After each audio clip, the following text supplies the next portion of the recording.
Great. Hi there, everybody.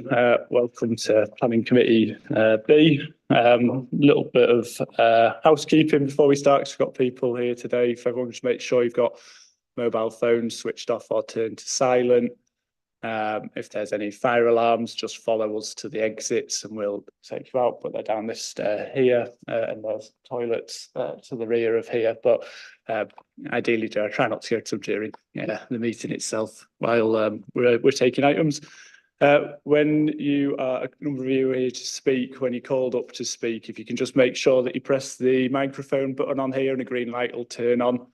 And you'll have 3 minutes to speak, and we'll start that 3 minutes. You just make yourself comfortable and we'll start the timer once you actually start talking, so don't worry about them.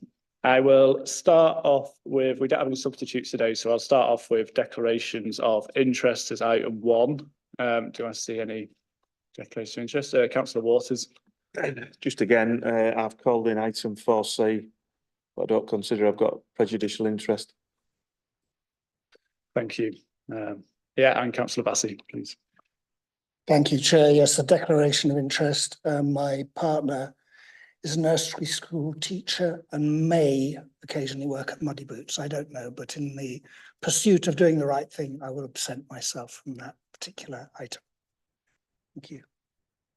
And then I need to I have a personal interest in item 4A, so I will step away from the meeting during that one, and the chair will be handed over to Councillor Hollier, but Councillor Hollier is not yet here, so we are going to rejig the item slightly today and do item 4B Muddy Boots first, and then move on to items 4A.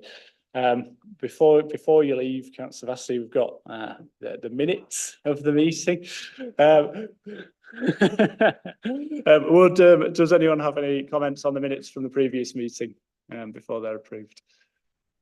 No, that's okay. So we'll take those minutes forward from the previous meeting. And we don't have any general public participation item 3, so you may now leave. Thanks. So we will move on to the first item today, which will be item 4B, Muddy Boots, the Gardens in Boroughbridge Road. Gareth, could you take us through the presentation for that, please? Would you like to share mine? There you are. I think there's something missing. Thank you. Thank you, Chair. So this application is for the Muddy Boots Children's Day Nursery on Boroughbridge Road. Site is shown on the screen. Nope, that's wrong. Sorry about that.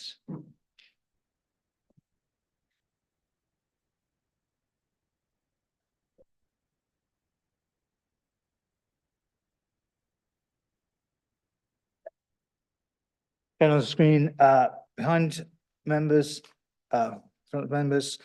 So the site is this Children's Day Nursery, granted permission about 8 years ago. Takes its access from Boroughbridge Road. The application site that we're looking at today is to the south. And the proposal is to a change of use to form an open air recreational space for the nursery, including the erection of 2 teepees. They also proposed 2 portable toilets. The land is in the Greenbelt. The application allows for 16 additional early year places to be provided. I'll just go through the photographs.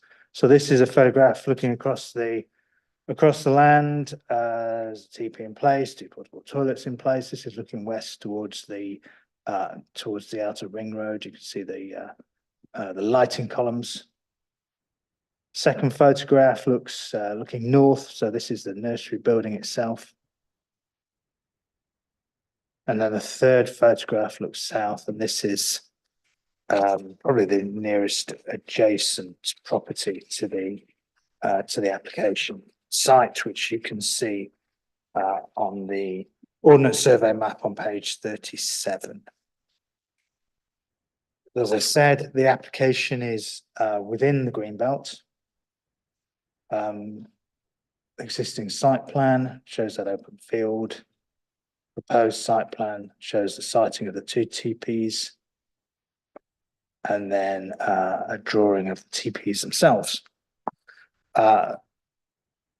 Officers consider that the use of the land is not inappropriate development in the green belt, but the TPs, because of their siting, size, permanence, would be prominent and would fail to preserve the openness of the green belt. But in this case, we think that very special circumstances that outweigh the harm to the green belt and any other identified harms are outweighed by very special circumstances, which are outlined on page 29 and 30 of the reports. There's no update to the conditions or any of the submissions made to us. Great. Does anyone have any clarifications on plans before public participation? No, that's fine. I'll ask the first public participant. We have one, Andy Nimmo, if that's correctly pronounced. If you'd like to come up and when you're ready, just start talking. You'll have 3 minutes. And then if you can stay afterwards for any questions as well, and then go back. Thank you.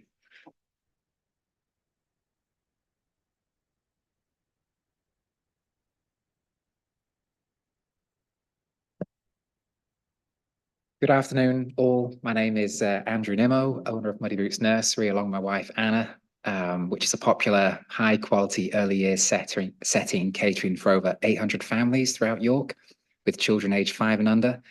We've got an exceptionally strong ethos, and a key element of this is the provision of outdoor play and focus on outdoor adventures.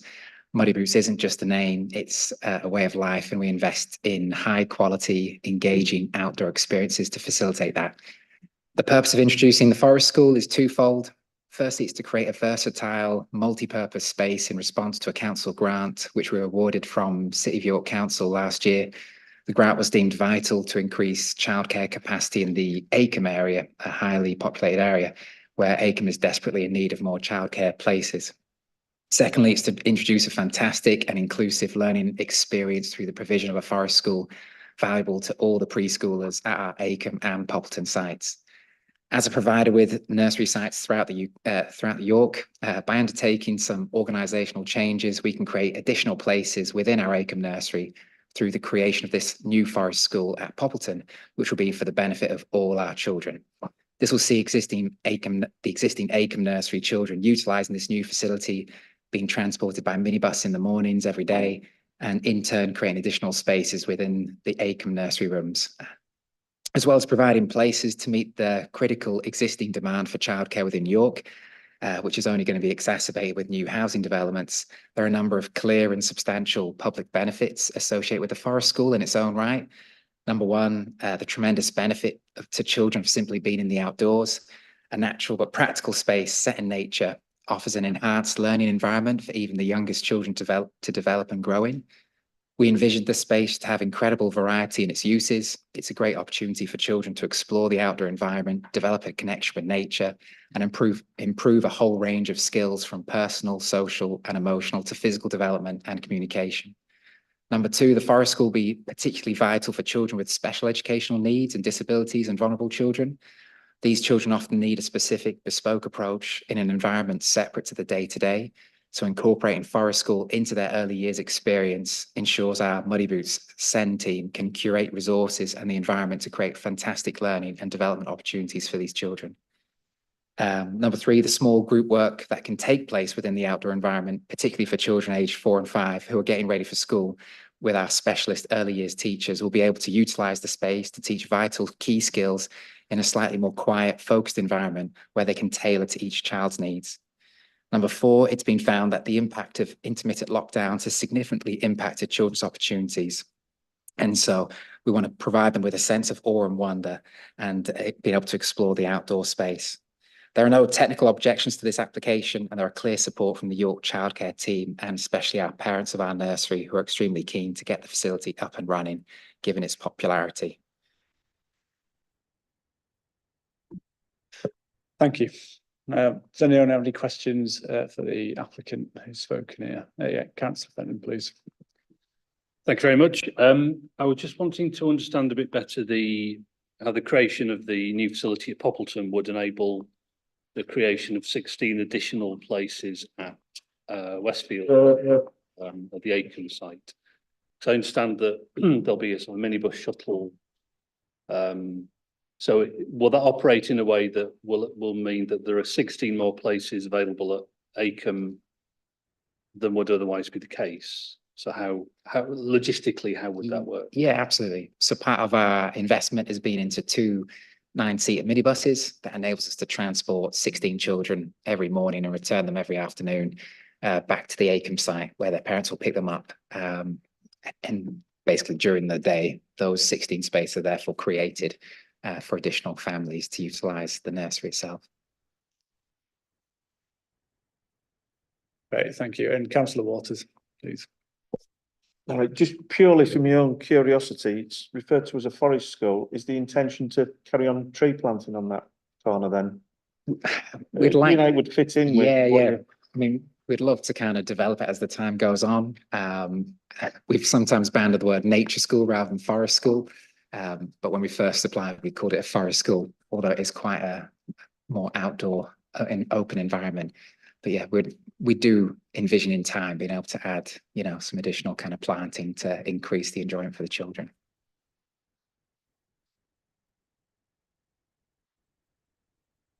Yeah, that's great. Thank you. Let's take a seat then.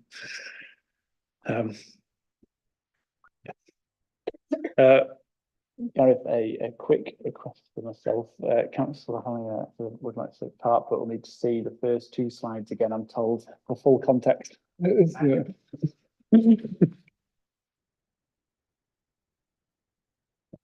So that's the aerial shot. I think I outlined use the pointer to outline the red line boundary.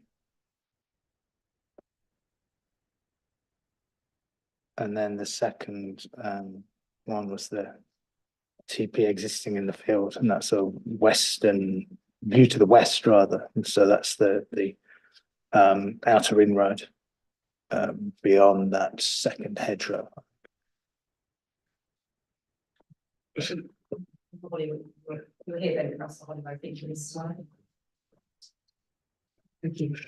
Great, thanks.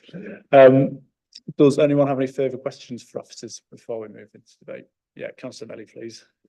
Thanks, Chair. I've got a question about DLP policy HW4, which, according to the report, is about new or replacement childcare facilities. I was just wondering whether that policy also applies to the expansion of existing childcare facilities. Does it count as replacement almost? Paragraph 5.8. Yeah. Paragraph 5.8. It does say childcare provision states. So the policy states that development proposals for new or expanded childcare provisions will be supported by the City Council. It helps meet the city's need for childcare provision. So, yeah, new or expanded would be covered by that policy, I would say. Well, the rest of the paragraph where it talks about proposed new or replacement childcare facilities have to be within or near the areas of identified need and being accessible by walking and by bike, presumably from that identified need. Mm-hmm. Does that apply to expansion of existing provision or only to new or I replacement? don't have the full, this will be a précis of the policy. It's not been drawn to my attention that there's any conflict with policy HW4 from this particular proposal. Whilst the policy says that any new or replacement childcare facility should be sited in accessible locations, I think that doesn't preclude members from making a decision on individual circumstances material to a particular new application. So we've heard that the proposal here involves busing children in from another site, and you know that's a that's a particular way of getting around the locational issues and the limits to the numbers of children on the nursery as it exists at the moment. So I would say that once the policy says what it says, I'm happy that the site specific issues here and the way the applicants overcoming those access issues is material to the decision and is acceptable. Yeah, I'm just trying to, when we're weighing up because there is this development would be harm to the green belt, and we're trying to weigh up whether the benefits outweigh the harm, and we need extraordinary circumstances. So I'm just trying to understand what we can consider and what we can't, because if it's not within the area where the identified need is, and the identified need is the extraordinary circumstances, I just want to understand what we can consider. Yes, but I think as the applicant explained, there's a workaround, which is effectively managing to provide additional spaces where they're needed in ACAM. And this has been demonstrated as providing a location which allows those additional spaces to be provided. I think that's material to the decision. Okay, thanks. And I've got a question about something else, Chair, or is there anyone else who will come to first? Okay, thanks. It's a question about the condition 3. If we do approve the application, and apply conditions, this says that any trees or plants in the period of 10 years from the substantial completion, etc., conditions have to be related to the development and, required to make the development acceptable. So I'm just wondering why 10 years is the time frame that's been suggested in this condition if the development is only for 5 years. If this extra planting is needed to make the development acceptable, then why does it have to remain for 5 years after the development has gone again? The application is the application details was submitted with a comment that they would be for 5 years only. On the merits of the application, officers didn't feel it was necessary to put that 5-year condition on. We didn't see that there was a planning reason to limit it for 5 years. If the applicant only wants it for 5 years, then that's up to them to if they wish to vacate the site. In terms of the period of 10 years, in terms of retaining landscaping, we do in certain cases suggest 5. Members routinely suggest that we should put it on for the lifetime of the development. This is a period of 10 years. That's a recommendation. If you wish to change it, that's within your hands. And my final question was about the length of time, this 5 years, but I think you might have just answered it. Just because, again, going back to paragraph 5.8, where it says that applications for new childcare provision should be accompanied by an assessment that demonstrates the need for additional childcare provision. I was just wondering whether that assessment, because obviously demographics change and we get waves of higher birth rates and that sort of thing. Is it that assessment which has said that they've identified a need for more provision for 5 years? And then is it unknown beyond that, or are they expecting less need beyond 5 years? I was just wondering where the 5 years came from. I think the 5 years came from the Greenbelt issue. And it was, I think it was suggested as an additional mitigation to harm in the Greenbelt. But as officers, we didn't consider that it was necessary to limit it to 5 years in these circumstances.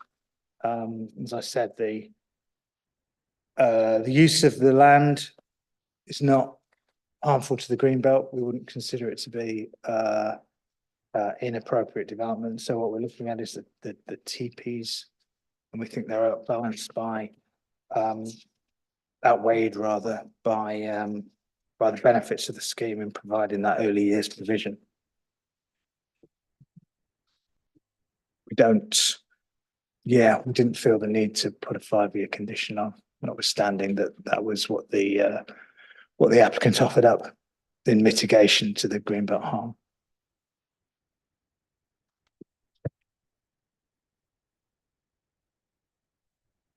Any other questions? No, I can't see any questions. If you want to take a seat again at the back, thank you. We'll move on. We'll move into discussion and voting. Just for those who are watching, the initial discussion vote is on the officer recommendation as it's put down in the papers, so you can understand what you're following here. Councillor Waters, if you'd like to start. I'd just like to move the officer's recommendation. I don't think this merits a great discussion. It's quite clear they've weighed up the planning balance correctly. And if there was any damage to the green belt, I would suggest that the damage to the green belt in the local areas occurred with what's happening directly opposite on the old civil service site and what's happened a few years ago on the corner with the 1237. And I really don't think 2 TPs in a field is comparable to the damage that's already occurred around there. So I'm quite happy to move the officer's recommendation. Thank you. Yeah, Councillor Fenton. Yeah, I'm happy to second that. I think the benefits of the creation of additional spaces, admittedly not at this site, but at the Acomb site, outweigh the harm to the green belt. So I'm comfortable that it's a sound application. Yeah, thank you. Does anyone have anything else they'd like to add to discussion? Councillor Belly, please. Yeah, I'd like to propose amending condition 3 because I don't think it's necessary or reasonable to have 10 years worth of planting to make a 5-year development acceptable. I think 5 years would be fine. Yeah. Does anyone have a view? Councillor Waters. Well, can I just suggest as a standard then it's for the lifetime of the development, which in this case is 5 years. I usually suggest it just for longevity, but in the interest of consistency. That makes sense to me. Does everyone agree? Yeah. Yeah, okay. Does anyone else have anything to add before we move to a vote? No. Okay, I'll just give you a second to address that, and then if you can take us through the recommendation, please, Gareth.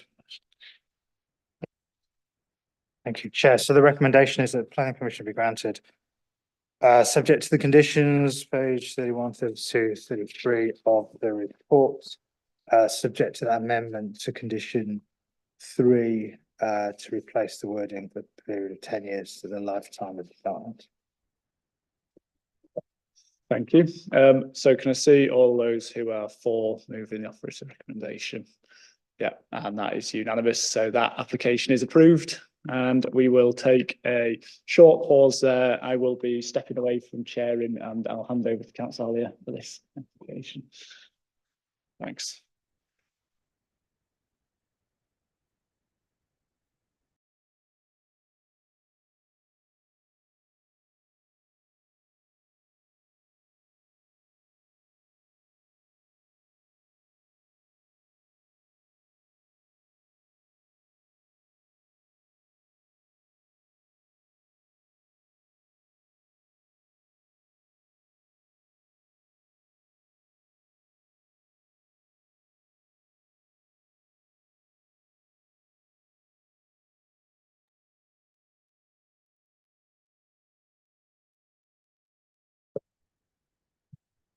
Okay, thank you. My name's Councillor Hoggy. I'm just taking over for this item, normally the Vice Chair of the committee, if anybody's wondering what on earth just happened. We can move on then to item 4A.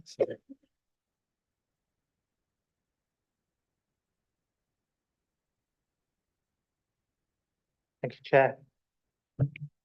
This application is for the ground floor of the what's known as the hub station from when it was used by the Environment Agency on Wellington Row.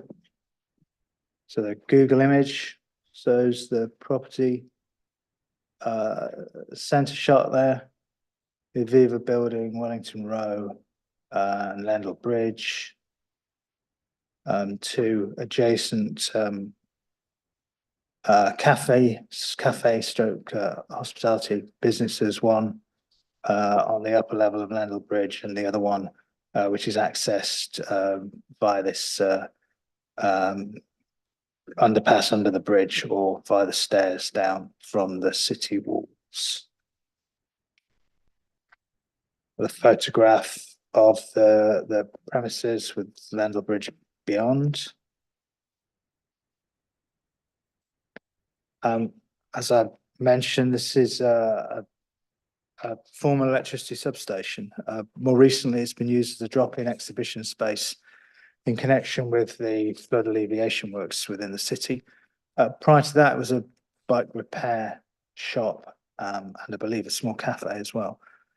It's in the Central Historic Core Conservation Area. It is a listed building. It's in Flood Zone 3. Proposal is to provide a community centre for the York Recovery Hub use, and the use is set out as in paragraph 1.4 of the report. Of note, the first floor is already within the Class E use class. So this planning application only relates to the change of use of the ground floor. There is an update in front of members. Firstly, relating to the listed building, I'm not sure it's whilst it's referred to as a listed building in the report, there's no summary as to the issues. So what we're saying is there's no alterations proposed that would require a listed building consent. And the proposal is not considered to affect the character of the building as a building of special architectural or historic interest. Secondly, there's a small amendment to condition 5.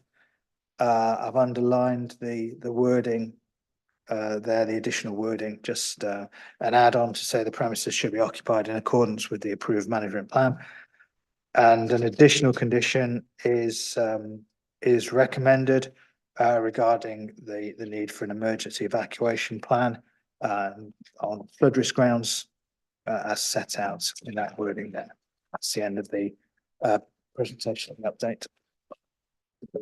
Okay, thank you. The thing I forgot to do earlier was we need a vice chair. So I don't know if there's anybody willing to recommend anybody or what we delegate something to chair and vice chair.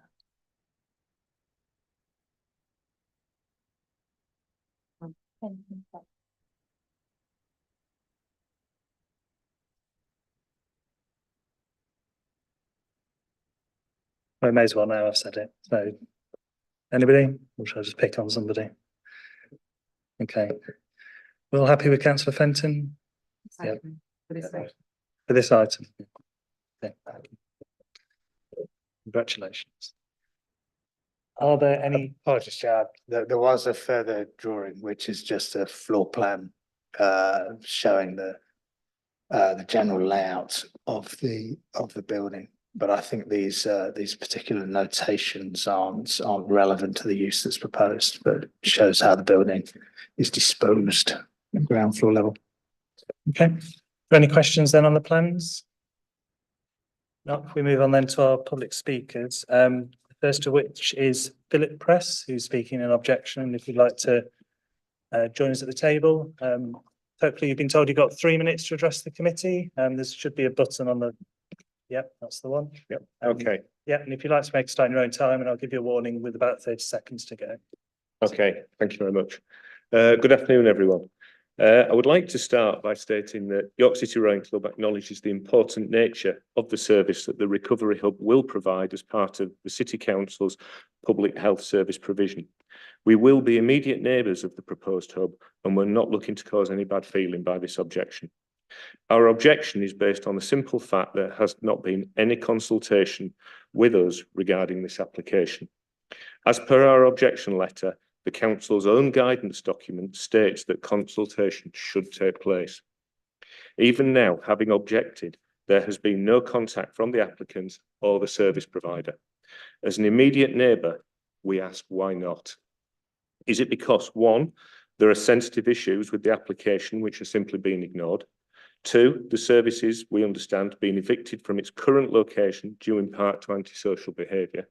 And 3, a possible failure of management of the service that is provided. The lack of consultation therefore means no answers to these questions are available. Now is the time to give confidence the issues will be addressed and implemented. We want to understand what will be done to prevent issues whilst the centre is open. 7 AM until 10 PM, 7 days a week is extensive opening. It's reassuring that North Yorkshire Police independently raised a concern which is effectively the same as the one we raised. That is, it is considered that the change of use might attract a criminal element looking to prey on vulnerable service users and or being a draw for crime and antisocial behaviour. They also made reference to the underpass under the bridge. From the North Yorkshire Police response, it seems also that satisfying paragraph 135 of the National Planning Policy Framework, create places that are safe, is unlikely as far as the neighbours are concerned. Also, the Crime and Disorder Act 1998 contains a duty on the authority to exercise its various functions to prevent A, crime and disorder in the area, including antisocial behaviour, and B, the misuse of drugs, alcohol and other substances in the area. Got to say, we already have issues with that as it is. So we do not know how the above points will be addressed. The proposed planning conditions calls for a management plan. This will be a fait accompli due to the lack of consultation. We have no reason to believe that there will not be a repeat of existing issues or that the management plan will be robust as requested by North Yorkshire Police. 30 seconds. We request that this application is deferred pending appropriate consultation and clarity on the measures to be implemented in the management plan and for this and these to be presented back to this committee. Okay, thank you. Just bear with us a second. I'll ask if the committee have any questions. I can't see any, so thank you for your time this evening. No, thank you. Rejoin the public gallery. We could then hear from Peter Roderick, who's the applicant in support. Thank you very much, Chair. Afternoon, everyone. I'm here to represent the applicant and I'm also the Director of Public Health for City Council. So the proposed change of use for the ground floor of the hub, Wellington Row, so that the entire property can be used as the York Recovery Hub, it's going to bring significant benefits to the health of its users. And therefore, I'd like to provide a little bit of context around the project and how we see it benefiting the city in general, and to reassure the committee that the project has the right scaffolding of support around it to have positive impacts as well on its immediate community. Our approach to supporting people with drug and alcohol issues has developed significantly over the last decade.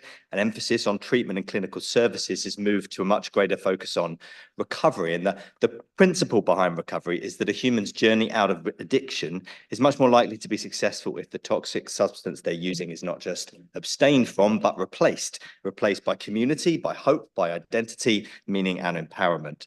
Simply put, the opposite of addiction is connection. And this approach has got a strong evidence base. It shows that people's outcomes and their maintenance of their abstinence are much better when they're part of a strong recovery community. Ultimately, it gives them more health, but it then reduces the demand on statutory and health services. And in York, this community has been going for many years. Cafes, meetings, activities, support and social events that happen most days of the week now. And our local joint combating drugs partnership, which I chair, including the police, the council, the NHS, probation, voluntary sector partners, has signified its intent and commitment to take this recovery work further in terms of an actual physical recovery hub, a base for a range of organisations to run groups and activities. We've been piloting this at Priory Street for 6 months, and now we want to find a permanent home for the community centre. And a significant number of residents coming from a wide range of perspectives are very committed to the project, as demonstrated by the 71 statements of support to this planning application. My submission to the committee is that this aligns with our public health strategy, but also is in line with National Planning Policy Framework, which advises local planning authorities to take into account and support the delivery of local strategies to improve health and social cultural well-being. Now, of course, a project like this needs support when it's in its early phases. The council's public health team is planning dedicated officer capacity to support this project, leading on engagement with key stakeholders and the local community. The York Drug and Alcohol Service has support to the recovery programme built into its contract, and York in Recovery CIC is the third sector organisation who provide leadership in this community. Abstinence and sobriety are at the heart of this project. So actually the idea that increased antisocial behaviour and disturbance will emerge is the exact opposite of what we expect to see from the proposed use of this building. 30 seconds. Thank you, Chair. The community should see a broad continuity with previous uses. We do welcome, however, the indication that a management plan be put in place. The agencies I've noted above will work to enact this plan, and public health will provide intensive support to the project in its first year. We have been in touch already with a representative from your growing club, contrary to previous comments, and will be reaching out again to meet with them to ensure that all local businesses and residents are informed of the progress and plans for the hub and given routes of feedback and escalation. Thank you, Chair. Thank you. Just ask that if the committee have any questions. Councillor Orrell. Yeah, sounded good about consulting the rowing club. Will that allow them to input into the management plan? Most certainly, Councillor. We're very happy to take all comments on board to see what's possible within the use of the building and the activities that we can do. We've already had, a number of things raised with us and thoughts around sort of dedicated smoking areas and any sort of littering and things like that, what the management plan might look into, and opening times. And we're very happy to hear from partners, stakeholders such as the rowing club to make sure this works for all of us. And that will include the police as well? Absolutely. The police are already represented on the Joint Combating Drugs Partnership, which has been part of the genesis of this work, but specifically we'll make sure that Richard Ball, who submitted the condition, I think, around the management plan as the designing out crime officer is included with this, and any of the neighbourhood policing teams within Micklegate. Thank you. Councillor Fenton. Thank you. So you mentioned you have been in touch with the rowing club. Obviously, there are a number of other sort of businesses in that area. There's Aviva. There's the is it the Perky Peacock Cafe under the other side of the bridge? So can you tell us what approach you've taken to sort of pre-application consultation in terms of letters, drop-ins? So what has been your approach to try and sort of get ahead of any concerns that neighbours may have had?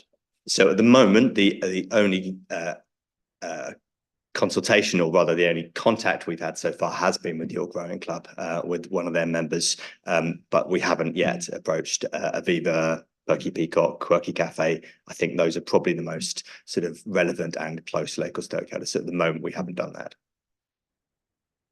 So just so I'm clear, so the consultation was contact with one member of the rowing club? So far, yes. Right. Okay. Okay. Councillor Melly. Thanks, Chair. Do you know if the plans for the building include some sort of cafe or dry bar kind of straight away from when it opens, or is that just a kind of hypothetical possible option for the future? I'd have to defer to colleagues sitting behind me who are from the recovery community and probably answer that question, but I don't know if that's allowed, Chair. Is it possible to ask that question of colleagues sitting behind me? I think we need to stick with what. Okay, well, we can get an answer to that question to committee following this. I'm not aware that at the outset, this is the types of activities that are happening in the recovery hub are drop-in sessions, activities like sort of snooker, foosball, various speakers coming along to talk about recovery journeys. It's not that sort of large scale sort of serving food, drink, that sort of thing. It doesn't actually have that kind of facility to be able to do that. So yeah, I'm sure there will be cups and tea and biscuits available, but at the moment that's the sort of scale of the plan we're talking. So no food preparation that could lead to odours and that sort of thing? Again, I'd have to follow that up. Not that I'm aware of. It doesn't have that type of kitchen. So we're not talking about serving lots of hot food and selling it and retailing. That's not part of these plans, no. Okay, Councillor Waters. Thank you, Chair. I noted with interest when you said police were part of this partnership, for providing these services. We're obviously quite keen for you to go forward providing these services, but they're obviously not very keen on the location that's been chosen. So I just wondered if you'd looked into any other city centre locations. Because to my mind, we're actually sat in a perfect location. that wouldn't involve the council spending money on providing cafe facilities and this new recovery hub when it's all under this roof? Well, I can't comment on the use of this this building, councillor, because it's not my area. I guess this building isn't typically used for providing the types of social activities that will be at the recovery hub. And I would just comment that finding space and facilities like this in York is very difficult, and particularly finding a council building which is currently unoccupied. And one of the side benefits of this is it provides an occupier to a building which is currently not making the council any money on a rental and will be making the council money from the external grant which pays for this piece of work. I think that's a fantastic opportunity. Having something in the city centre is for a community which is very dispersed and spread across the whole city, I think is very important. So locationally, this works very well for us. Actually, there are obviously local businesses and residents near this facility. If you look at where it is on a plan, just locationally, it is quite tucked away, really, especially for a city centre site. It doesn't have a party wall with anyone else on the ground floor level, which is, again, pretty uncommon with this type of facility. So locationally, and we have had lots of conversations with our property services colleagues in the council, looking at various council options. This was an almost ideal venue, and it's a venue, as you can see from the 71 supporting statements, that the community are very pleased that may be on the table for them. I think people feel it's accessible, it's reachable, and it's got enough of a prominence that it says, actually, as a city, we believe in this recovery model. This is good for who we are as a city. It's important not to hide away problems with substance misuse and pretend they don't exist. Actually, having a visible presence for something like this, I think, is a very positive thing. Okay, thank you. So, Councillor Walsh? just to go back and ask you directly, what has any consideration been given to using the building that we are sat in now, that is very underused and has been since the pandemic, that's just alongside bus services, that has its own security setup, that's got its own canteen facilities, brightly lit, not hidden away, and certainly not at the side of the river? Was there any consideration given to using this building? There was no consideration to using West offices, no, not as a part of this. And I think we'd be talking there about quite a fundamental change of the use of West offices, which would be a wider council decision about this building, because this building isn't typically used in that way. It provides office space. I'm, as you can probably tell, no planning expert, but I think the change of use for this building may even need to be part of that decision. So from my perspective, this wouldn't be a suitable facility, but I have to admit it wasn't one we considered. Okay, thank you. Can't see any further questions, so I'll thank you for your time this evening. You're able to rejoin there. Thank you. So I think, Gareth, it's just a couple of points to pick up in terms of Councillor Melly's question, and then just, I guess, to confirm all the statutory consultation that should have happened, did happen. Yeah, okay. That'd be useful. So from the applicant's submission alongside the planning application, in terms of the dry bar, I'll just read the whole paragraph. It says, anticipated that eventually the centre could become 7 days a week with some evening opening. It is expected that in time the recovery hub could open as a social space in evenings and weekends as a recovery cafe stroke dry bar. So it's like a future aspiration, I think, but the community centre use would cover that kind of thing. If it was for, in the same way that a lot of community centres have a kitchen and a similar drop-in facility.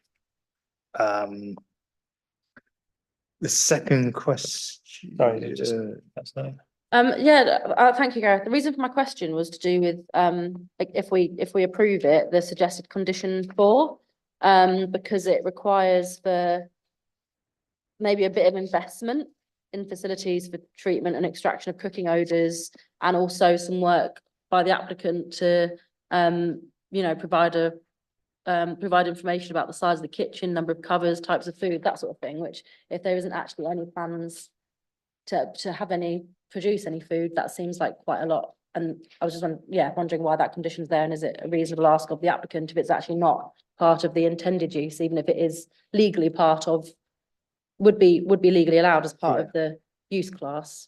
Is it reasonable if it's not actually part of the application? It's the only chance we get. So, because Class E, I mean, it is potentially included in what they intend to do in the future, but also Class E covers a cafe or a restaurant without any further change of use. So The the condition only bites if it's needed. Yeah, because at the moment it says prior to the proposed first use before it opens. Rather than, Presumably though, it says there shall be adequate. Yeah, facilities it's for the that treatments. adequate facilities is that's the catch. So if they open a use that requires extraction facilities, then they need to give us those details, okay, for example. But if they don't have a cafe to the level that requires some form of kitchen extraction and odor suppression facilities, then they don't have to give us that information. if we do approve, maybe we need to look at the wording of this I condition. think it's a pretty 'cause standard condition. Because it of is all use. about having to be like installed and fully operational before the first use opens.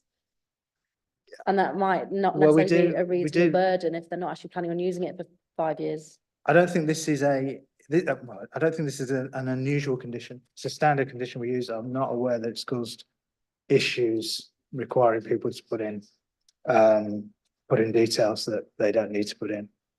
So if, if we approve it and then to comply with this condition, they, within the next few months before development begins, provide, the information and assessment that there won't be any cooking odours, there's no need for any of this.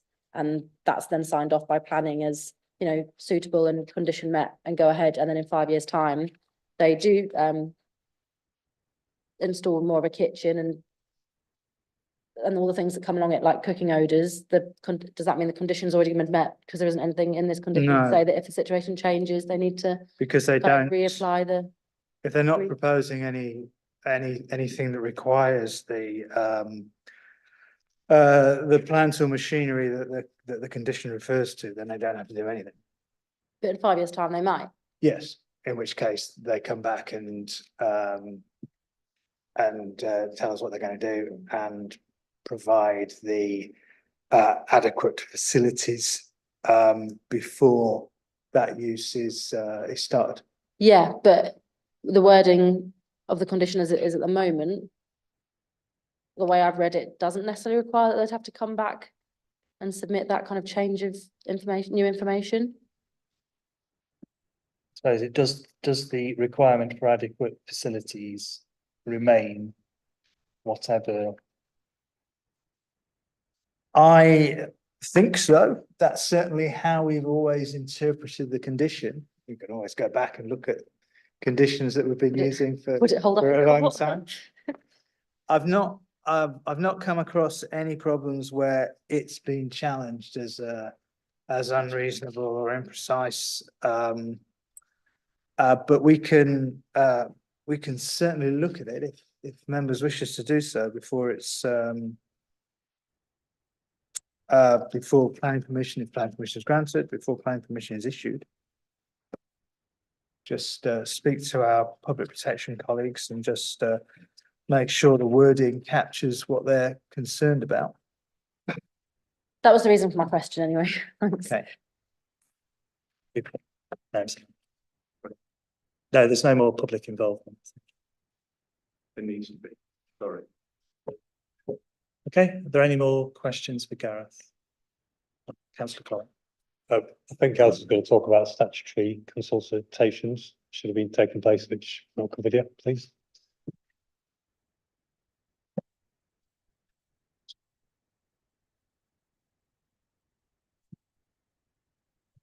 Yes. I had, but I hadn't moved on to the second point. So in terms of, there's two forms of consultation set out in the council statement of community involvement. So we encourage the applicant to consult with neighbouring occupiers before they put in their planning application, but there's no statutory requirement. We can't force them to do so. There's also the council's own consultation, which is a statutory requirement. And in this, for this application, we have satisfied the statutory and our own policy requirements. We've written to adjoining neighbours, and there's been a site notice at the property as well. So it's a supplementary to that. When you say adjoining neighbours, who do you mean? Do you mean Quirky? Do you mean Perky Peacock? I mean, the certainly Quirky, because that has an adjoining party wall. What we tend to do is we notify properties opposite as well, even though they're not strictly speaking adjoining. So Aviva, I can't confirm whether we sent a letter to the Perky Peacock. It wouldn't be required, but occasionally we send things out that aren't required. We didn't send a letter to the rowing club. It's too far away, but we did put a site notice up on, I believe, that outpost. Okay, councillor Vassie. Thank you, Chair. Yeah, I'm concerned about the lack of consultation with the immediate neighbours. And I know the area quite well, and looking at the picture, what that reminds me is that it's quite dark under that bridge. And my question is, since that's the only way to get to the Quirky Peacock Cafe, would we be able to attach a condition specifically calling on the applicant to explore ensuring that there is good lighting under that bridge as part of agreeing to this proposal? I think it's well lit at the moment. I use it every day in the evening. I would say it's well lit under the bridge. It's less well lit when you get the other side, between is there an opening in the city walls? Yes. But under the bridge itself, which is controlled by the city council, it's our structure, presumably our lighting.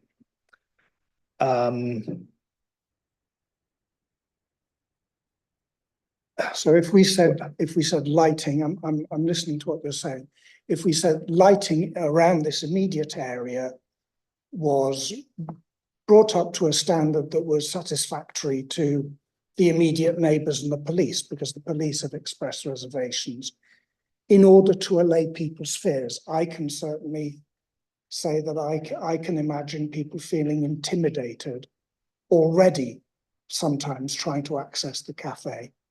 And I'm just trying to find out if we can put a condition in to make sure that that is looked at and consulted with the police.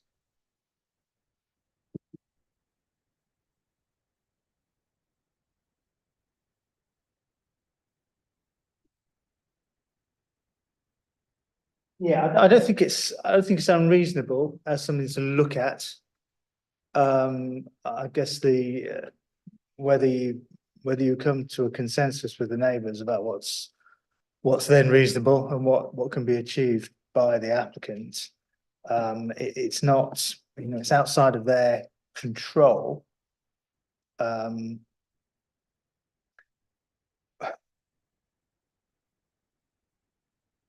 It might be tricky to achieve what you want to achieve, but it's certainly something that can be explored through a condition, but you'd expect to be able to identify an endpoint.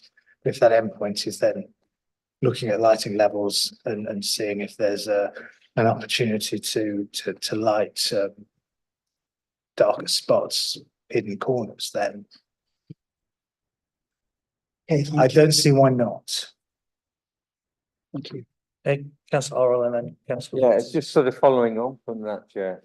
In view of the concerns of the police, would it be necessary or required to have a community impact assessment on this application? Well, the police have asked for a management, their suggestion was the management Yeah. plan, and that's what we've put up. That's what we've recommended to you. I don't think the police's response went, I think, the response reported at on page 10 is verbatim what was said. I don't believe, apart from the top and tail bit, I don't believe we've edited that. So that's yeah, so I think their concern is satisfied by our recommendation. Their concerns covered by the management. I would say so, yes. We heard from the applicant that they would be happy or want to involve other partners, including the rowing club. Could that be conditioned that they do that as part of the management plan development? Yes, it could be specified that the management plan requires consultation, local consultation. I don't think we can specify you could pad it out through no, not pad it out, someone would. You could inform it through through an informative. Right, just an informative. Couldn't add it to the. No, I think you can. Condition. I think you can. I think you could amend condition 5 to include consultation. You don't think? Okay. Okay. Following legal advice, we can suggest or recommend to the applicant through the informative how they go about consulting before submitting the management plan. And presumably when that plan comes back, that consultation will be included. The reference to that will be included in the plan that they've consulted with various people. Yeah, and I think if through their submission we feel that's not adequately justified what they're doing, then we have the powers to refuse or approve the management plan accordingly. Yeah, thank you, Chair. Okay, Councillor Waters. Thank you, Chair. Just wondered, Gareth, what is the status of the North Yorkshire Police comments? I noticed now it's from a designing out crime officer. Years ago, it used to be titled architectural liaison officer.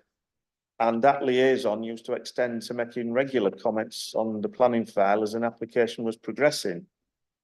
So again, I'm just asking, what is the status in planning terms of what they've submitted? Well, it's a material consideration in making your decision, and we have to take it into account when making a final decision on the application. We have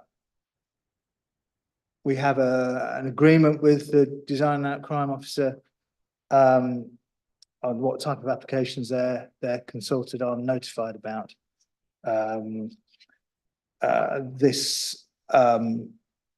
We notified them of this application and they came up very quickly with their comments. But yeah, they're the same. They're not a statutory consultee; they're a local consultee. But in terms of what you do with their comments, it's the same as any other consultation response. Okay. Any further questions for Gareth? I can't see any, so if we're happy then to move into debate, and if anybody would like to make a start. Councillor Waters? Seemed to be a certain reluctance, so I'll jump in again. Again, trying to push things on. I'd just like to propose refusal solely on what the police have said. We are, as a council, to have a duty to be respecting the police comments and working with the police. We all know problems of staffing levels and actually maintaining order in our wards without giving the police another problem. I think everybody that's sat here recognises the importance of the service that's been offered, but it's the wrong location. Right at the side of the river, as the police have demonstrated, out of the way, near Lendl Bridge. We're probably going back, some of the older ones will remember what the area around Lendl Bridge was notorious for 30, 40, 50 years ago. You've now got a major employer on that opposite corner. You've got a pub just up the road. You've got the little cafes that's established themselves. We just simply cannot approve this in this location. And as I mentioned earlier, we're sat in a really underused building at the moment that's got all the facilities that would be needed. And if the council wanted to demonstrate just the acceptability of such a use in the city centre, where better than to use West offices? Okay, thank you. And the refusal would be on the basis of the amenity of the area and again, having our duty with regard to Crime and Disorder Act. You'll know we've got to test the officer recommendation first, according to the weird new rules we've got. We'll come back to that later. We'll go to Councillor Fenton, Councillor Vassey, and then Councillor Murray. Thank you, Chair. Just looking at the police's comments, so they make reference to issues that have arisen elsewhere where similar schemes have been set up. I'm not entirely sure that it's a legitimate comparison. I think we can think of other locations that offer residential accommodation for people who have substance misuse issues. As I see it, this scheme is quite different. This is a community centre. It's activities sort of a drop in nature rather than accommodating individuals and providing sort of more clinical services. I don't see that that kind of offer as being provided here. It's difficult because we have to piece together bits of information to try and understand. If we understand the services provided here, we'll have a better idea as to the extent to which some of the concerns set out by objectors and by the police should carry quite a lot of weight. And the police, again, their comments talk about it might attract a criminal element looking to prey on vulnerable service users. It might, but in terms of the balance, is that how likely is that? It is. I mean, in some ways, this is an odd location that it's secluded and in the open as well, because there is a lot of foot traffic in and out of Aviva. So I think whilst it is out of the way in some sense, it is quite kind of open in other senses. So I'm not entirely sure that the police's comments carry as much weight as they would if were this a different type of establishment. I think the applicant hasn't helped their own cause by not doing any pre-application consultation. I understand, but I do understand why, because if this was going to become a bicycle repair shop again, then you can think, well, I might pop a note through and let people know what we're doing. But I think because of the concerns that neighbouring businesses and organisations might have, simply through a lack of information about the type of service would be provided and the users that would be accessing that service, it's entirely foreseeable that you will think the worst. And if there's a vacuum of information, you'll think, well, what is it they're not telling me? Why is it that there hasn't been any pre-application consultation. Yes, the box has been ticked in terms of statutory consultation, a laminated piece of paper on a lamppost, and information on the website that people can comment on. I just think it would have been better all round for there to have been an attempt by the applicant at some application consultation, because we're now in a situation where there is anxiety and there are concerns and potentially a degree of hostility, and that could and should have been avoided. But it's trying to weigh that up against the very clear and obvious benefits that would arise from having a facility which is, if it works and if it's a success, will benefit all of our communities in terms of potentially reducing instances of crime that are often related to substance addiction. So I think it has substantial benefits, and that's, I guess, the balance that we have to weigh up. Okay, Councillor Vesey. I would agree with everything that's just been said by Councillor Fenton. I have no problem whatsoever with the idea of having a recovery hub. And I don't necessarily have a problem with where it is. I do have misgivings about this lack of consultation. If the city council as applicant can't be doing consultation, can't be seeking to ensure that it gains the understanding and support of the nearest businesses, then why would anyone else bother? It's really important that this place, once it is finally approved, assuming one day that it is approved, gets off to a good start on the right foot and that it's a big success. That's important for the community and for the people who might use it. The applicant has themselves said the site is tucked away. My feeling at this moment, because we've heard that the conditions can sort of be put in place, but they can't sort of make things happen. My feeling is that consultation really needs to happen before we approve it, rather than have it as a set of imponderables afterwards. So I certainly would support deferring this application long enough for that consultation to take place, so that everyone can feel happy that what is going to be done is going to be successful, and then it'll get off on the right foot. So I would be proposing deferral to enable that to happen. Not because I object to the idea of a hub at all, but in order to let consultation happen. Thank you. Councillor Nelly. Thank you, Chair. So I actually haven't been on the planning portal and read the police's comments myself. I've just read how it's summarised in the report, and the way it's summarised in the report isn't as an objection and an urge to refuse. It's raising a concern and then saying how that can be mitigated through condition. So my view is that that couldn't really be used as a basis for refusal. It needs to, assumptions in favour of approval with whatever conditions can be put on it to make it acceptable.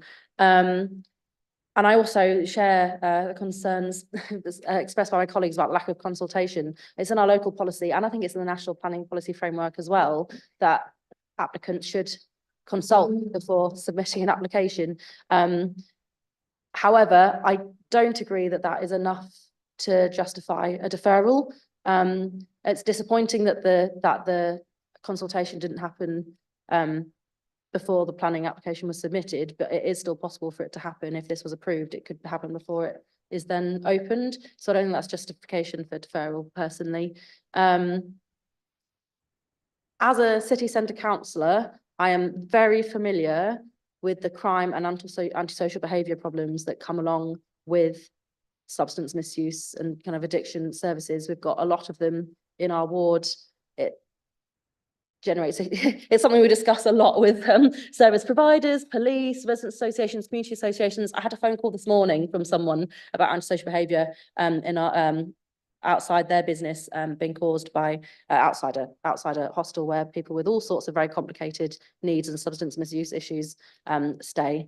So I'm very familiar with what it attracts in terms of people thinking people are vulnerable to maybe being drug customers or vulnerable to sexual exploitation, or, you know, there's people who struggle to find a job or keep a job who are maybe vulnerable to crime for income, that sort of thing. So I'm very familiar with it, but I agree. I'm sorry, I can't remember who it was it Councillor Fenton who said that that isn't what this proposed service is. This is, yeah, not providing those sorts of clinical services and emergency services. So I'm happy to move the officer recommendation for approval. Yeah, I mean, in addition to the concerns, sorry, that I just echoed about lack of consultation, I think once that consultation happens, it's very possible that this proposed use could be beneficial to nearby neighbours if this is all about fostering community and having, yeah, people having community in their lives and activity and fulfilment. And having a rowing club nearby might bring in new members to the rowing club and new friends, you never know. So yeah, I'm happy to move approval along with the officer recommendation. And yeah, I hope that further consultation and work with neighbours will happen before it then actually being brought into use. Okay, thank you. Gareth, would it be possible to just say a bit more about the management plan? Because I suppose an approval at this point is effectively, you know, almost like a sort of in principle, this is, you know, this would be, you know, an okay sort of location for this sort of use. And then we're kind of putting all the pressure then on producing a management plan which resolves the issues that ideally we'd like to have seen, you know, evidence that people were happy with before approving the application. And I guess it's how robust would that management plan be in that, and how much can we, you know, increase or improve the amount of consultation that goes into that, with those concerns that we've heard feed into what would probably be the most important part of the sort of overall picture. Because I guess with the planning approval, what we'd be saying really is this sort of use is probably okay in this location, subject to a very detailed management plan. But I guess it's, you say a bit more about what would be in that plan. And at the moment, I'm not sure what would be in the plan. As I was thinking through what Councillor Orland suggested in terms of requiring a consultation, and I think that's putting the informative on, suggesting that they really need to do some consultation that informs the management plan is probably key to the success of getting a robust one in place. So would take that away if permission is granted, and make sure we put something in there that requires that. Or certainly, I can't require it because it's not a condition, but very strongly suggests that they're unlikely to be able to submit a robust management plan without doing that consultation before they submit it. But it's, I think there's the police are suggesting it's one of the issues is you know, if there are issues that arise from the use, how to draw those to the attention of the management of the recovery hub, how to ensure those things are addressed. You know, having that clear available management structure that third parties can access and feel they get a robust response from.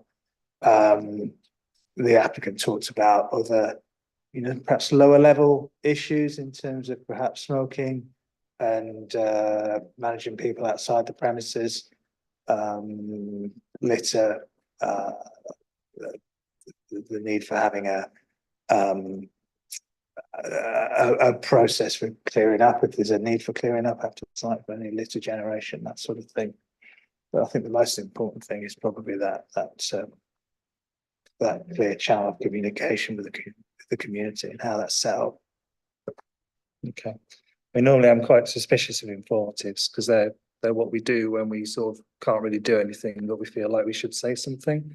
But I think when it's pragmatically, when it's the council, it's a bit harder for them to sort of circumvent it in Well, I think you're right in terms of informatives. But when they're informatives that inform how we expect a condition to be discharged or submitted.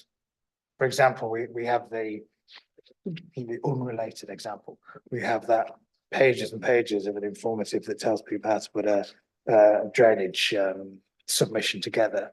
And if they don't do that, then they probably don't get an approval for their details. And it's that sort of informative, telling them what the planning authority expects to make a management plan that will get approved.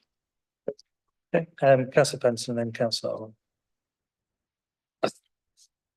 Hopefully I'm going to say what you would have said. I think we can deal with this in the condition by adding a sentence, adding some wording to the end of the first sentence. So currently it says, prior to the first use of the premises as a community centre, a management plan shall be submitted to and approved in writing by the local planning authority with evidence provided of how the plan has been informed through engagement and consultation with near neighbours, words to that effect. So we kind of kill two birds with one stone then potentially.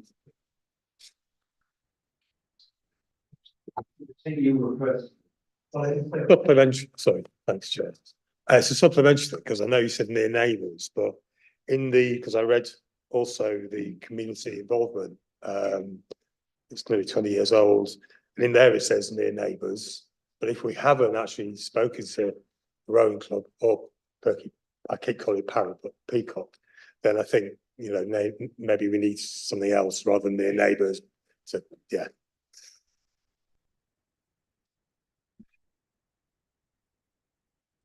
Yeah. No, I wasn't going to say that, Councillor Fenton. The lack of consultation before worries me and doesn't give me confidence that it will produce the right result if we do it in this way.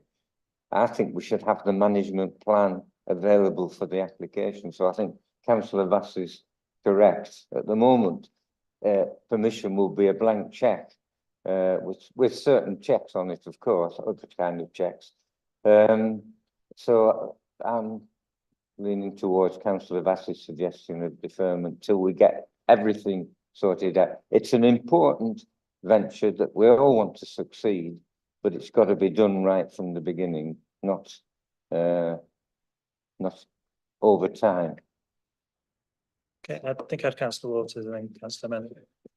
It was just with all this talk of management plans, there's a fair bit of interest in the management plans that's often put on HMOs. I'd just like to ask Gareth, in planning terms, how do you enforce a management plan? How do you enforce a management plan? Well, it's the same as any other. It's the same as any other potential breach of planning conditions. If we're made aware of the fact that the management plan's not working, because issues covered, you know, are causing problems in the area for whatever reason, then it's as enforceable as any other planning condition through breach of condition notice. You might imagine I'm coming back. Well, how would it be enforced?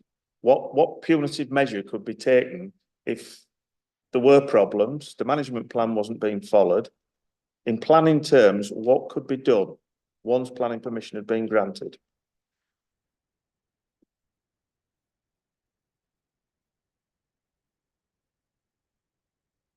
I just need to take some advice on that one.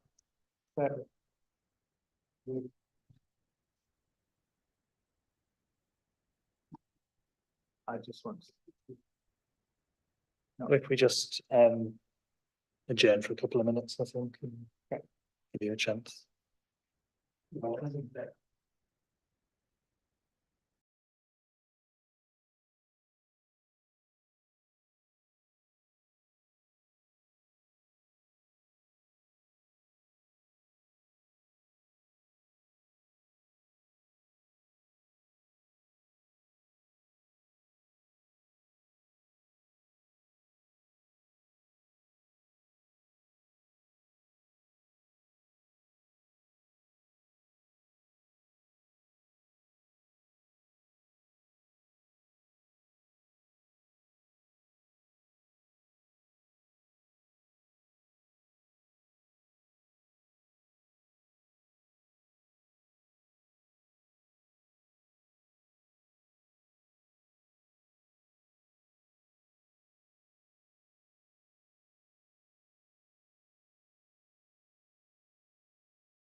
Enforcement. So because this is a city council building, it's slightly complicated. In that we can't enforce on, local planning authority can't enforce on the local council, can't enforce on the local planning authority. But my understanding is that it would be run by a leaseholder, and breach of condition notice can be issued to on the person who is responsible for the breach. So it is possible, if there's a breach of the management, the approved management plan, for the authority to take action.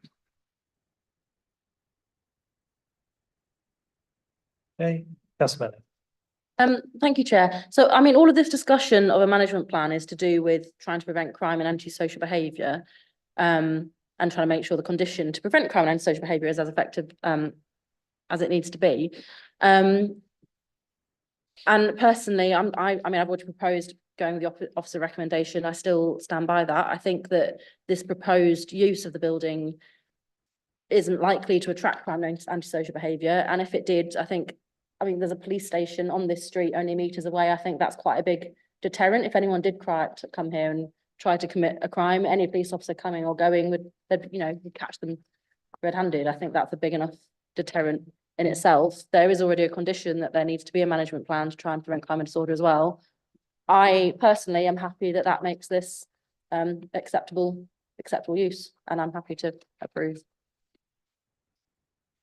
If anyone seconds it, we can just move to a vote and try to progress this a bit, because a few things have been proposed that we can't get to until we test the officer recommendation. Okay, so we do have a move in the officer recommendation. There were a few bits and pieces in any event, so I'll just check those first before asking for somebody to second.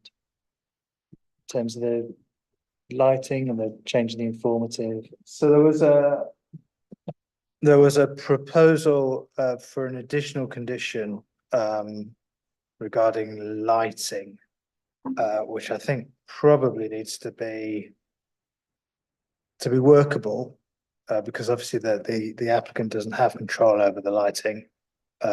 Neither does it have the right to put lighting on council structures or a listed building.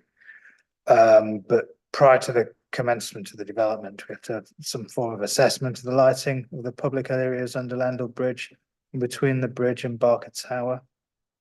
And then any approved alterations implemented in accordance with a schedule to be approved. Because we heard that the evening opening might be something that comes on later, so it perhaps wouldn't need to be done prior to the commencement of the development, but the condition would capture it if it did. Then there was a second suggestion, was amending condition 5. I think the wording was something about with the evidence provided how the applicant is consulted with neighbouring residents and businesses. There is an issue with that wording because the condition can't compel them to undertake their own consultation. So we would have to just word it to, I suppose, to capture any consultation that they have taken place, and we'll have to think about how that's worded to do that. The informative is kind of follows the same. So, yeah, I think the wording I suggested, that I think indicated compulsion. The suggestion was shall be submitted and approved in writing by the local planning authority, providing evidence of engagement and consultation undertaken with neighbouring residents and businesses. I don't see that as compelling them to do that. It requires them to provide something. Or do you think that in of itself is unreasonable? Is the precise wording of that something worth just delegating to Yeah, I think I've written down your suggestion, take it away, think about it in terms of the legalities of what could be put in a planning condition. And then if members approve that, when past chair and vice chair. Chair and vice chair and vice chair, yes. See, we did need a vice chair. Yes, good points. Okay, are you happy with those two incorporated into, okay, so I'll ask them if there's anybody willing to second.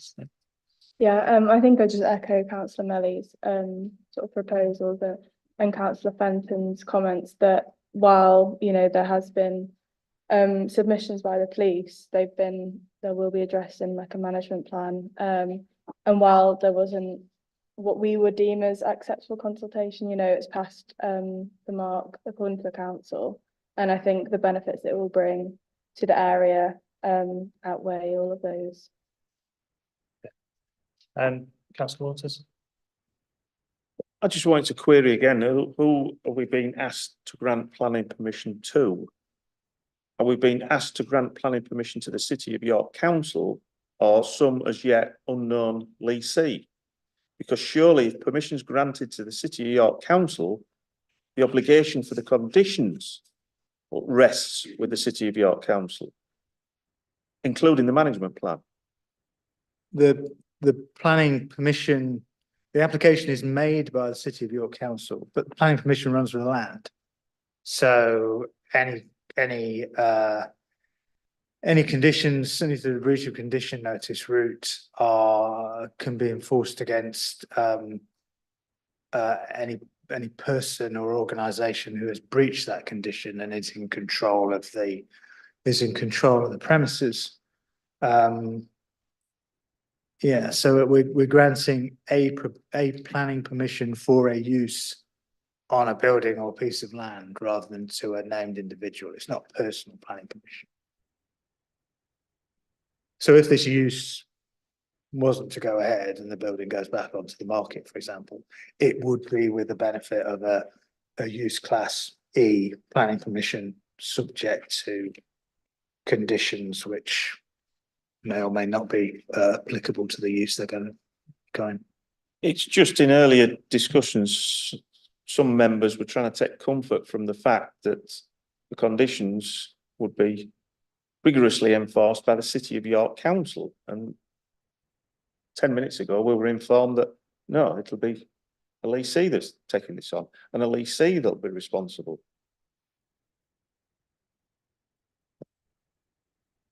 Yes.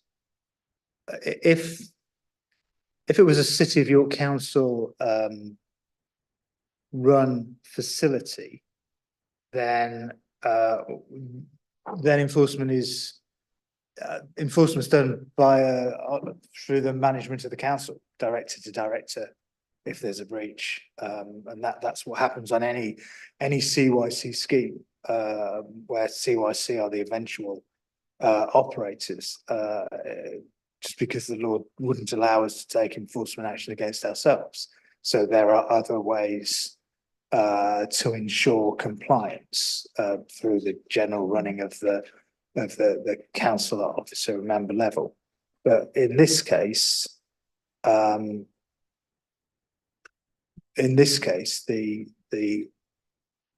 breach of condition notice would allow action to be taken if necessary against the lessee, and that's any lessee for any use, whether this use or any other class E use that might take place in the future. Sorry to prolong this, but were the police aware of that situation? I don't think it makes any difference. The legal opportunity for the council to take action is there.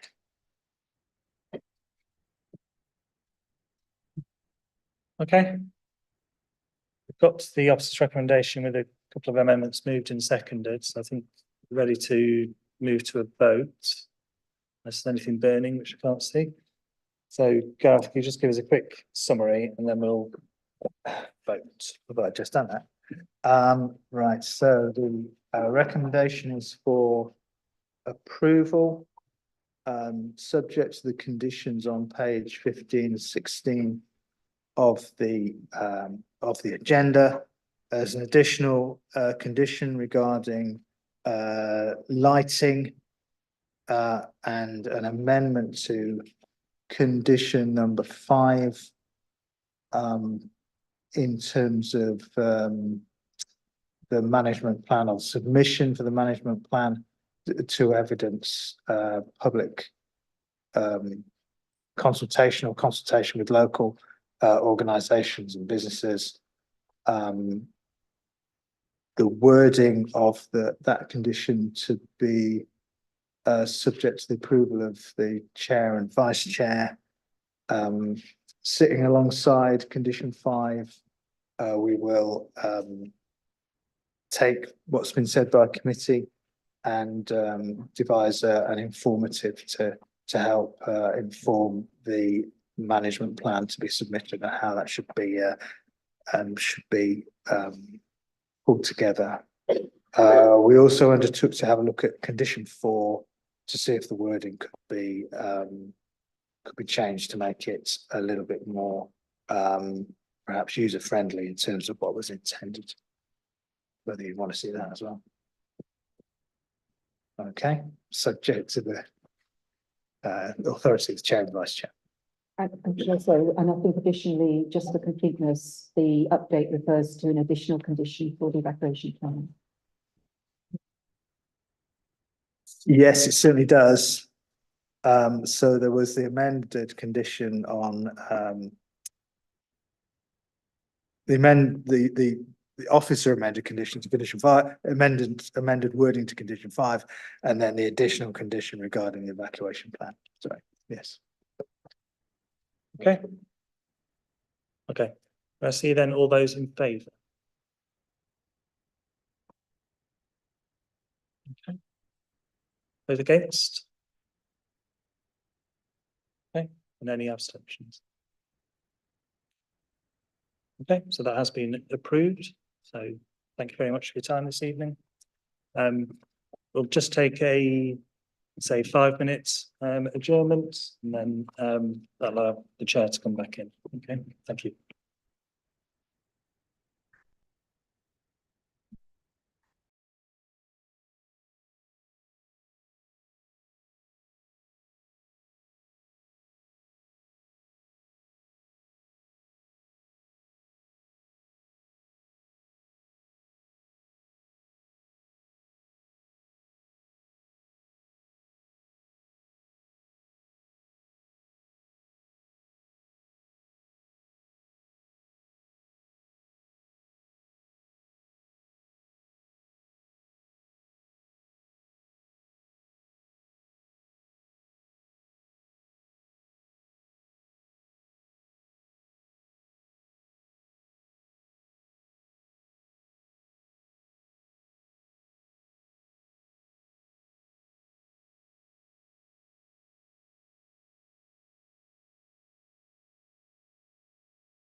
Right, welcome back. We'll move ahead onto the final application that we're looking at tonight, which is item 4C 34 Tranby Avenue. So if you take us through that, please, Gareth. Thank you, Chair. This planning application is for a single-storey rear and two-storey side extension to the semi-detached dwelling in Tranby Avenue, Osbaldwick. Just go through the drawings, so site plans. It's a ground floor level, it's a wraparound extension. First floor, it projects rearward of the building line, just draw around the existing building.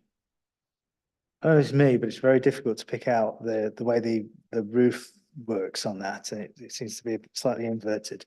Hopefully this will be better. So it's quite a small semi-detached house at the moment, just 3 bedrooms, very small 3rd bedroom. It does have a lean-to extension at the back at the moment, which is in a state of some disrepair. So as proposed, 2-storey extension to the side, including an integral garage, set back at first floor, set down at ridgeline level, and incorporates a hip that matches the existing design of the roof. There's the proposed new single-storey rear extension.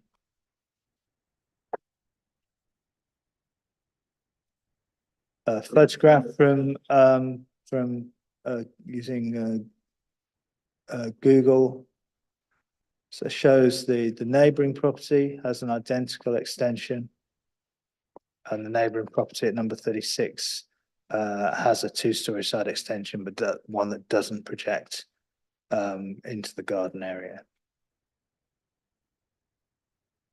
Photograph from ground level. This is the application site. And number 32. This shows the existing rear extension and then the neighbouring extensions. And then a street view.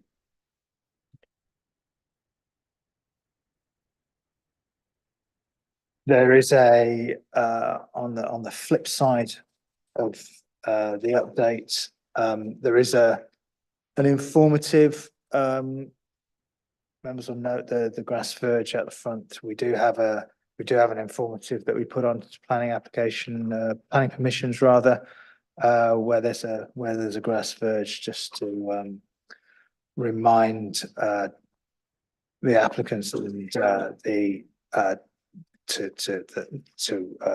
let the contractors know the council's concerns about use of the grass verge and our enforcement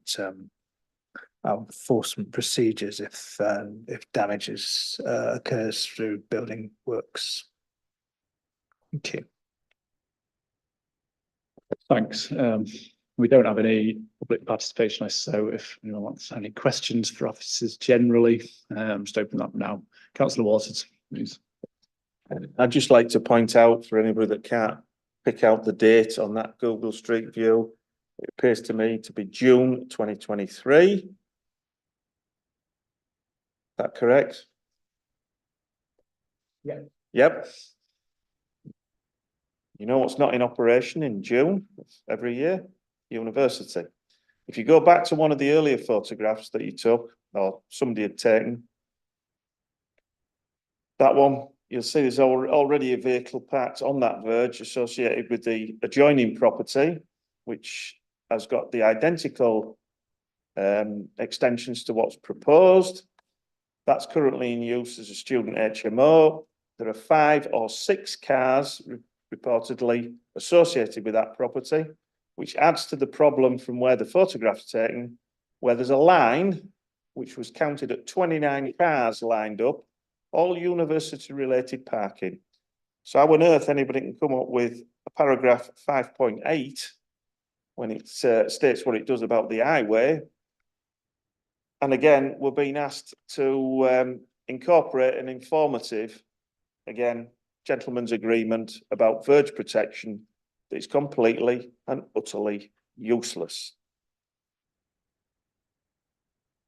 The main reason I brought this as a call into planning committee is the likelihood of a future use for the site, but it's the extension taking up the available car parking on site at the moment, and that car parking will only be displaced to one place.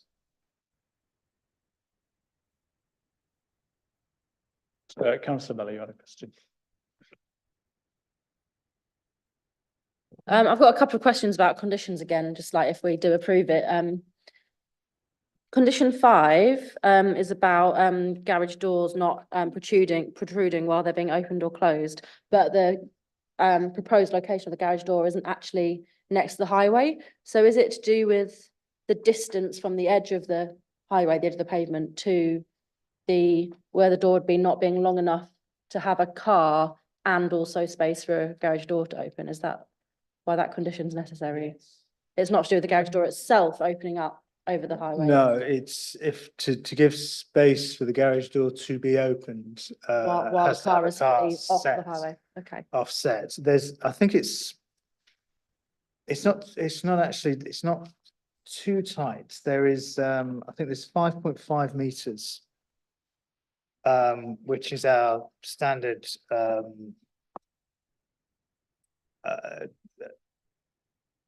suggestion by highways in terms of a parking space.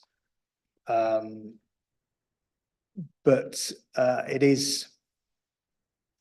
it's close to it, so we feel that it's a reasonable condition to have that rather sharp.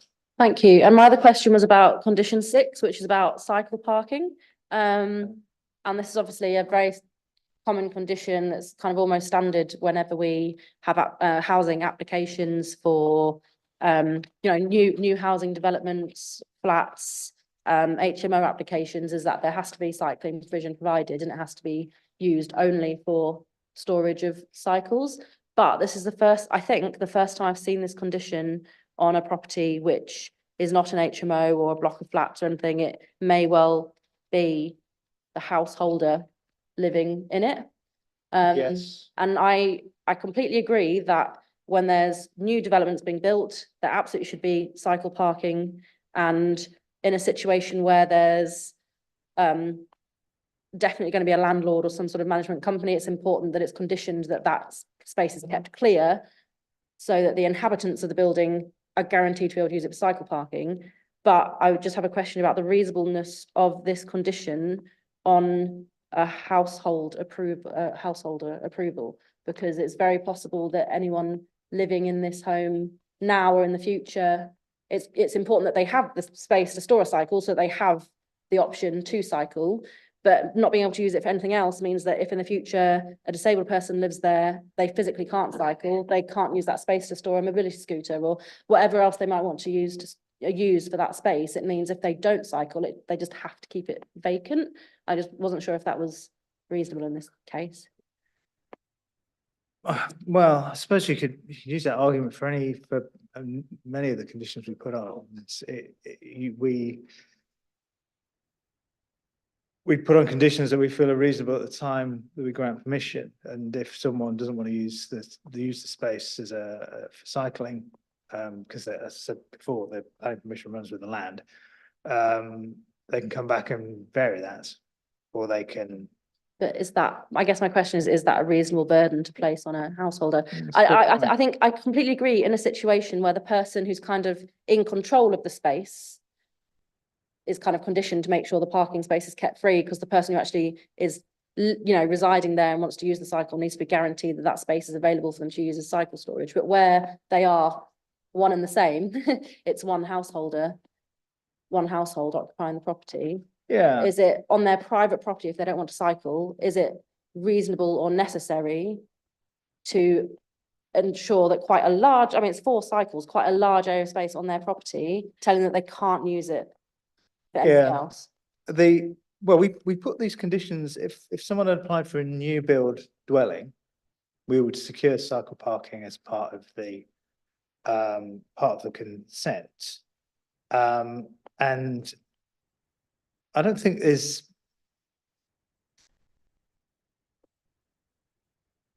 materially, I don't think there's much difference between a proposal which seeks to seeks to remove the existing garage. I suppose the difference here, of course, is that they are re-providing a garage. So there's an argument to say that they can use the garage for the parking of cycles, and therefore the condition requiring, I mean, they have put it on their own drawings that there's a new garden shed for cycle storage. It's unnecessary to put that condition on. But then this is what they're proposing is a 4-bedroomed house, and what the development would do if you didn't have the garage for parking of cars, that would take it down to 1 parking space. There is the road isn't there's no double yellow lines. You can park on the road. It is a bus route, so you'd like to try and avoid that. So I think what the officer's doing here is trying to balance the fact that the house is getting much bigger, the parking spaces for cars is reduced, and providing a cycle store to LTN 120, 1 bedroom, 1 per bedroom is a reasonable way of sort of balancing that. I guess my question is specifically about the last bit, which says these areas shall not be used for any purpose other than the parking of cycles. So I would be fine with the condition saying that cycle parking needs to be provided and it needs to be kept in perpetuity for use for storing cycles. But it's the bit where it says it cannot be used for anything else. And actually, I'm not sure that's reasonable in any situation. Does that mean you can't use display art on the wall? I'm just saying you can't use the cycle parking for any use other than parking cycles. Well, it would negate the reason for the condition in the first place, as well. But I mean, if the condition still said that the cycle parking needs to be provided and had to be kept available for the lifetime of the development in perpetuity, had to be kept available, then that whereas saying that the areas cannot be used for any other purpose is a step further than what I was thinking might be reasonable. But then if you allow the use for other purposes, you're not keeping the cycle parking available. You're giving I guess you're giving the choice to the applicant of how they use their space. I'm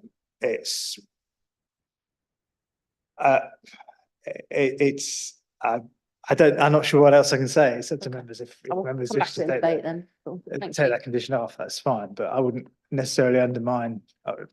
I would say we don't necessarily want to undermine our policies which seek to provide and maintain cycle storage at all types of premises in order to promote the use of cycling and therefore reduce the reliance on the car. But it might be just, I can see the point. You might think we've gone one step too far by requiring the retention of the garage and then requiring the retention of the cycle parking as well. Councillor Waters. It's a great pity we don't still have site visits, and then we'd know just how ludicrous that last 5 or 10 minutes has been. Right.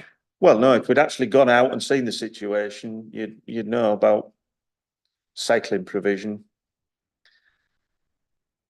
And whilst I was pleased that paragraph 5.10 was actually included, I think having a condition to insist on 4 cycle parking spaces somewhat betrays what's said in 5.10.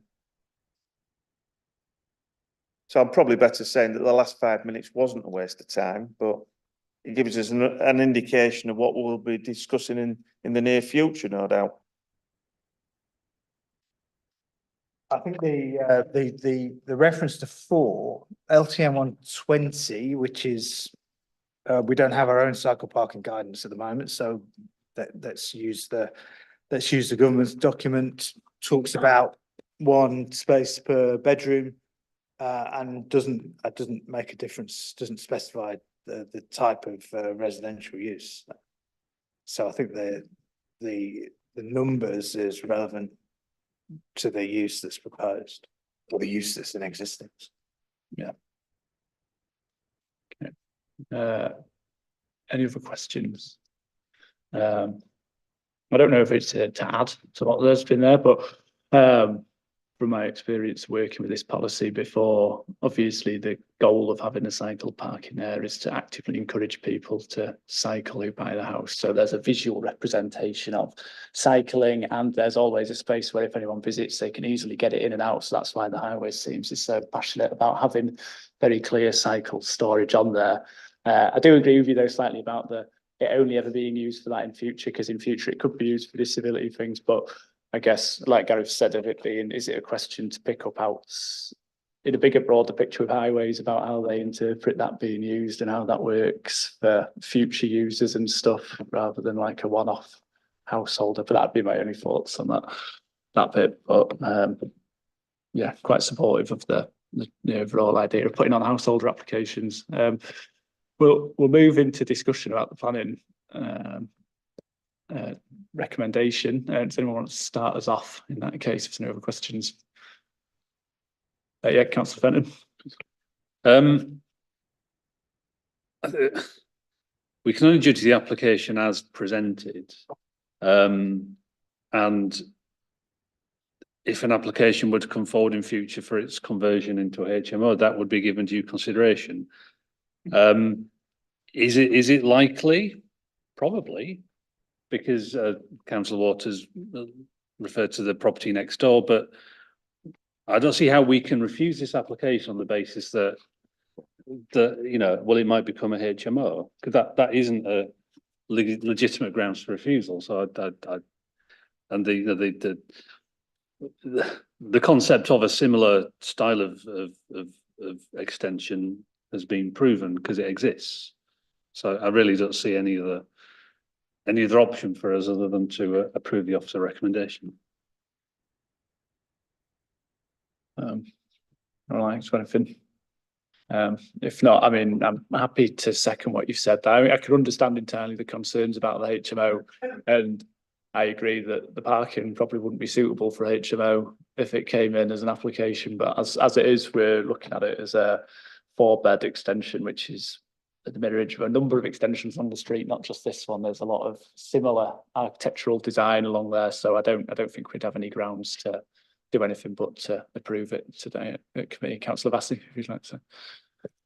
I recognise the comments made by Councillor Waters and Councillor Melly, and the issues raised about cycle storage and so on, and the issues about cars and the issues about HMOs. Planning officers are in a difficult bind on this one, because we want to encourage people not to have cars. We want to encourage people to use bicycles. And I support all of that. And I recognise that you can then challenge, well, should it be cycle storage? So at the end of the day, I'm pleased to see that there is a requirement that there's cycle storage. I'm pleased to see that we're making the effort to try and get people to think beyond simply having cars. I recognise all the comments that have been made and can see, whilst I recognise the concerns, and indeed I can see that in a sense this application is second guessing what might happen next, but I can see no reasons that we could have to refuse this application. So I'm happy to second approval if that's been proposed. Yeah, Councillor Melly. Yeah, I mean, now that it's been proposed and seconded, I personally would change the final part of condition 6, where it says, keep the bit that says that cycle storage, the details need to be submitted and approved, that the cycle storage needs to be provided before the extension is brought into use. I completely agree with all of that. I personally would just change the last bit, delete "these areas shall not be used for any purpose other than the parking of cycles," and replace it with something like "these areas will be kept for the use of cycle parking in perpetuity or something like that, but I'll leave it up to the pros and seconded, up to you if you agree and want to incorporate that or just go with as written. Councillor Fenton. I can see how, I see the way it's worded, could inadvertently exclude, a mobility scooter, for example, and I'm sure that wouldn't be the intention. It's just a different type of mobility aid, like cycle.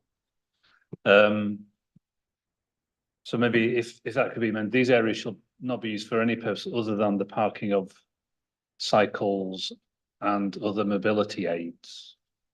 Would that work? Or other mobility aids? It's not enforced. Yeah. That's what we've got, so we have to try and make it as fit for purpose as possible.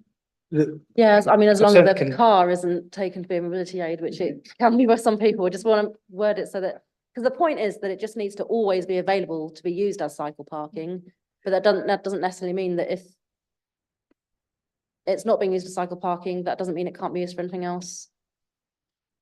I would interpret the condition as being, as long as the areas, i.e. if there's a stand, if there's enough room for 4 cycles, then it doesn't preclude the shed being used for other things, as long as it also accommodates 4 bikes or the space for 4 bikes.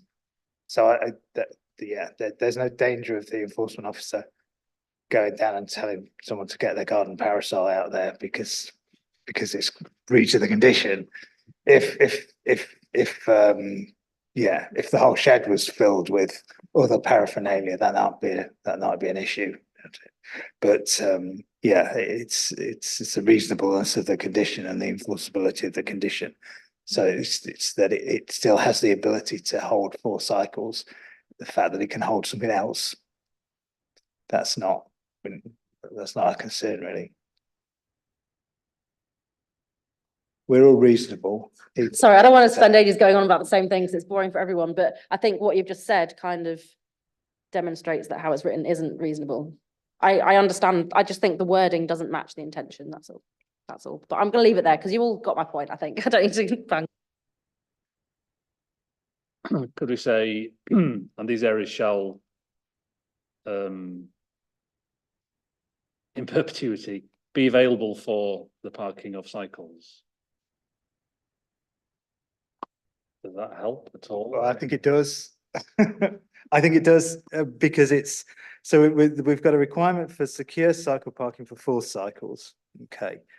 And then the cycle parking areas is the area for the parking of 4 cycles. It's not the whole building. So I think it's clear to me. It's clear to me. I think it's a workable condition. Yeah, I'm happy with it, but I think let's ask a question to highways about how they're tackling it being used in future, on future conditions, how we tackle potentially converting it to mobility aids, because that is a very legitimate use for it.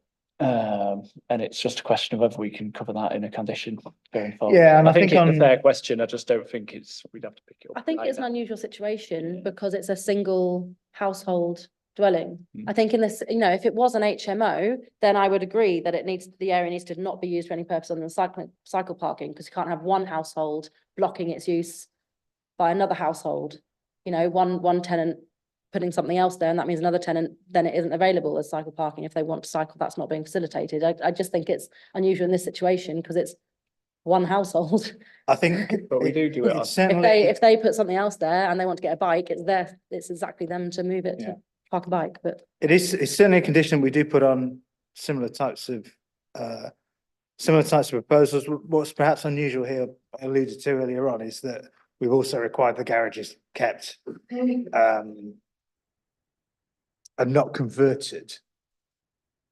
So that's perhaps unusual. I think what's happened here is the officer has balanced taken into account the comments made about the size of the site and the parking available, and put conditions on which belt and braces. Thanks. Councillor Waters. Can I just clarify that, Gareth? The garage can't be converted without planning permission. Means if they want to convert it, they've got to come back. Yeah. The condition doesn't say in perpetuity, it's got to remain as a garage. No, but it says it can't be converted to living accommodation, which without planning permission, yeah. So that condition effectively removes the permitted development right, which would allow a garage conversion without the need for planning permission.